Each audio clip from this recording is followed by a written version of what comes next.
Além das diversas culturas existentes, cada país tem seu modo de ver o mundo, envolvendo interesses específicos, pois cada local teve um desenvolvimento histórico único. Dessa forma, é inevitável a ocorrência de controvérsias entre os estados quando envolve direitos internacionais. Como trabalhar de forma a evitar guerras e conflitos desnecessários? Mecanismos pacíficos de solução de controvérsias no DIP.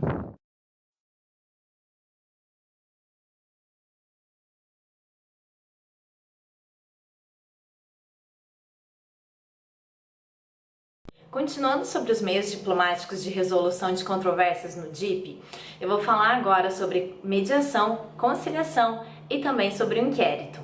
A mediação, ela tem como proposta ter uma terceira pessoa imparcial ao conflito.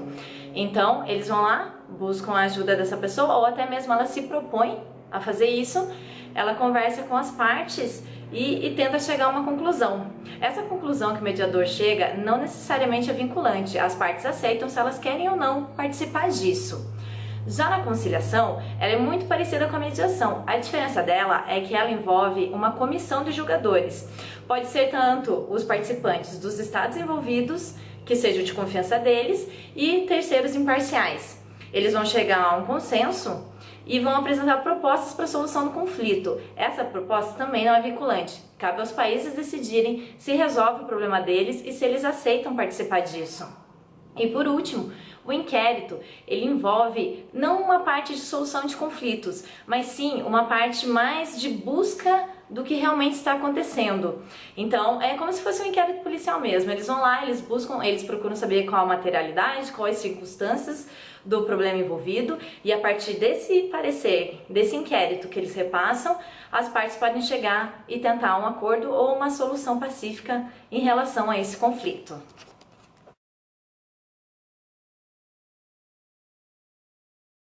Portanto, só é possível se falar em meios políticos de solução de controvérsias quando houver organização internacional ou intergovernamental que vai determinar uma forma para solucionar o conflito, ou seja, uma forma mais conciliatória de solucionar a demanda. Isso ocorre quando há um determinado conflito que gera uma certa gravidade ou desconforto no cenário internacional, como, por exemplo, ápices de uma guerra ou ainda desacordo entre os estados envolvidos. Nesses casos, os órgãos políticos ou as organizações, elas têm, entre aspas, um papel fundamental de solucionar os conflitos, podendo, inclusive, agir contra uma das partes, a depender da circunstância ali do conflito existente, tá? São exemplos de organizações internacionais: a ONU, que é a Organização das Nações Unidas, OEA, Organização dos Estados Americanos, OMC, Organização Mundial dos Comércios, entre outras, né? O que vai definir se uma organização é ou não uma organização internacional é o estatuto, ou seja, o tratado internacional. E, enfim, esse estatuto também determina diversas outras coisas, como quórum de aprovação, entre aspas, projetos, enfim. As organizações internacionais, elas são sujeitos de direito internacional público que gozam de prerrogativas garantidas pelo próprio direito, né? Então, elas podem negociar tratados entre estados, elas reconhecem a soberania dos estados, certo? E ainda podem conceder para os seus funcionários alguns, entre aspas, benefícios, não sei se posso chamar de benefício, mas por isso falei entre aspas, né? Como, por exemplo, imunidade diplomática, ou até mesmo podem ser membros de outra organização, se desejar.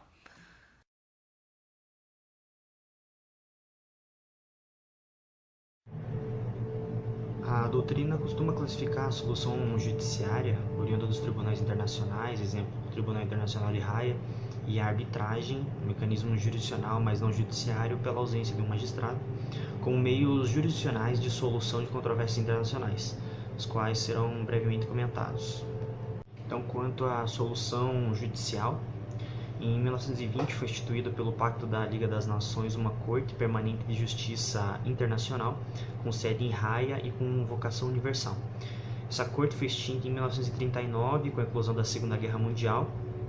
Com a instituição da ONU, a Corte foi rebatizada de Corte Internacional de Justiça, CIJ, com o status de órgão da referida organização.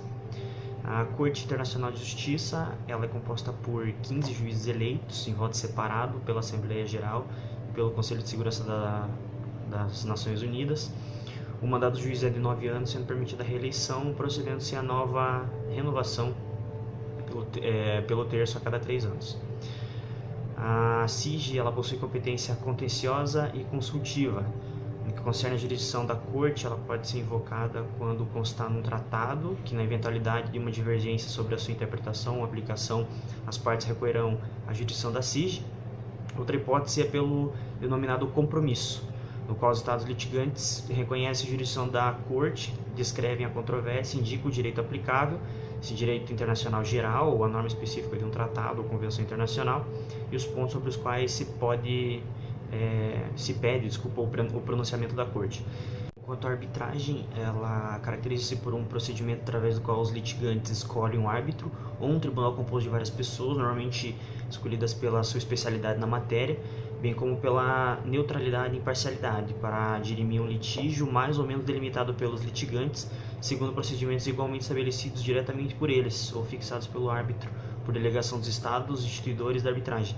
A Corte Permanente de Arbitragem, a CPA, ela foi criada na primeira Conferência de Haia, em 1899, e foi revista na segunda conferência, em 1907.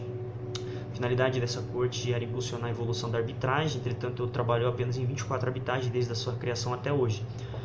Ela se tornou um recurso cada vez mais raro depois da instituição da CPJI, né, que é a Corte Permanente de Justiça Internacional, e posteriormente da CIJ, que é a Corte Internacional de Justiça, como eu já havia falado, que passaram a ter a preferência dos estados para a solução de litígios. Não obstante o sucesso da CPA, a arbitragem em si ganhou bastante relevância nos dias correntes. Um dos motivos é o fato de que a arbitragem se encontra cada vez mais minuciosamente regulamentada em grandes tratados. Tal é o caso da Convenção de Montego Bay sobre Direito do Mar, de 1982, a qual possui mais de um anexo onde se detalham as obrigações dos estados de resolverem as controvérsias decorrentes de sua interpretação e aplicação pelo mecanismo da arbitragem. Aqui no caso da América do Sul, né, no caso do Mercosul, o procedimento da arbitragem ela consta nos 3 grandes tratados multilaterais entre Brasil, Argentina, Paraguai e Uruguai, que são, né, o Tratado de Assunção, de 91, o Protocolo de Brasília, também de 91, e o Protocolo de Ouro Preto, que é de 1994. Questão da OAB. Acerca dos meios diplomáticos para soluções pacíficas de controvérsias internacionais, assinale a afirmativa correta. Letra A. A negociação é um mecanismo que conta com o envolvimento de um terceiro, cuja função é propor uma solução pacífica para o conflito entre as partes. B. Os bons ofícios caracterizam-se pela oferta espontânea de um terceiro que colabora com a solução de controvérsias, podendo ser um Estado, um organismo internacional ou uma autoridade. A mediação caracteriza-se pelo envolvimento de um terceiro, que somente pode ser pessoa natural. D. A conciliação é muito semelhante à mediação, entretanto caracteriza-se pela possibilidade de atuar um mediador, pessoa natural, Estado ou organismo internacional. A alternativa correta é a letra B.